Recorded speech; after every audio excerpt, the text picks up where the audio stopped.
حضرت آدم نامکمل تھے، حضرت آدم کی زندگی بے رنگ تھی، بے سکون تھی، کہنے کو تو وہ جنت میں تھے، پھر خالق کائنات نے حضرت آدم کی کائنات میں رنگ بھرنے کے لیے وجود زن کو جنت میں تخلیق فرمایا، تو حضرت آدم کی آنکھیں کھلی کی کھلی رہ گئی، دنیا نامکمل تھی، عورت کے آنے سے مکمل ہوئی، اگر بزم ہستی میں عورت نہ ہوتی، خیالوں کی رنگین جنت نہ ہوتی،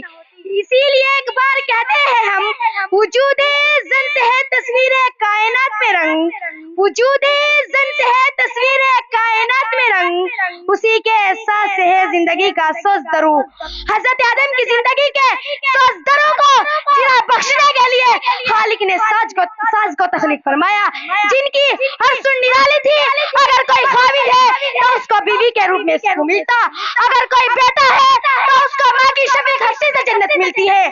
اگر کوئی باپ ہے تو اس کو بیٹی کے روپ میں رحمت نصیب ہوتی ہے، اگر کوئی بھائی ہے تو اس کو بہن کے روپ میں عزت ملتی ہے، کم تر نہ مجھے جان تیرے ساتھ کھڑی ہوں، کم تر نہ مجھے جان تیرے ساتھ کھڑی ہوں، میں بنت حوا ہوں، میں حسین ابن علی ہوں، میں سامعین سے پوچھتی ہوں عورت کیا ہے، کیا عورت کے بغیر گزارا ہو سکتا ہے؟ نہیں، ہادیہ برحق نے فرمایا ایمان کے بعد بڑی نعمت عورت ہے، پھر فرمایا عورت نماز اور خوشبو مجھے پسند ہے، عورت تو انسانوں کی ماں حوا، حضرت محمد کی والدہ حضرت آمینہ، اور تو حضرت ختیجہ اور عائشہ بھی تھی، اور تو بنت رسول بھی تھی، اور تو وہ ہے جو زینب بنت علی جس نے میدان کربلا میں اپنے دین محمدی کی ابدی اپنی بقا کے نقشہ کھینچا، اور یہ بتا رہی تھی کہ وجود زن سے ہے تصویر کائنات میں رنگ،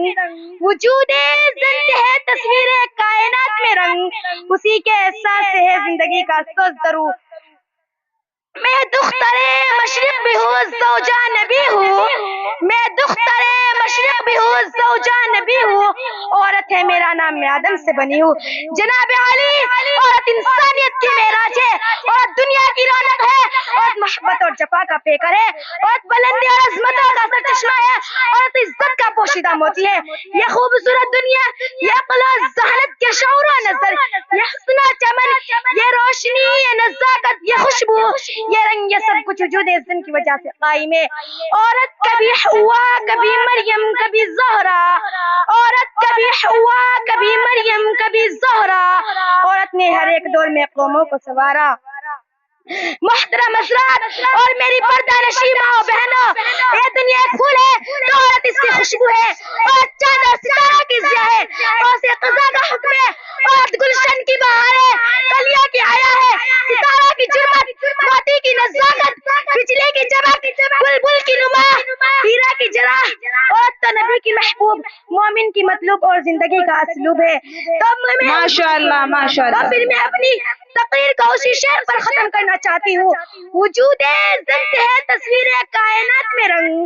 وجود زن سے ہے تصویر کائنات میں رنگ، اسی کے احساس سے ہے زندگی کا سوز درو، وما علینا الا البلاغ المبین۔ ماشاء اللہ، آنکھوں میں بس کے دل میں سما کر چلی گئی، آنکھوں میں بس کے دل میں سما کر چلی گئی، خوابی تو زندگی تھی جگا کر چلی گئی۔ اب میں تقریر کے بعد نعت کے لیے دعوت دیتی ہوں ثنا زلفان ڈونکو والی کو کہ وہ آئے اور اپنی نعت سے تمام سامعین و سامعات کو مستفیض فرمائے۔ آئیے تشریف لائیے عزیزہ ثنا اسٹیج پر۔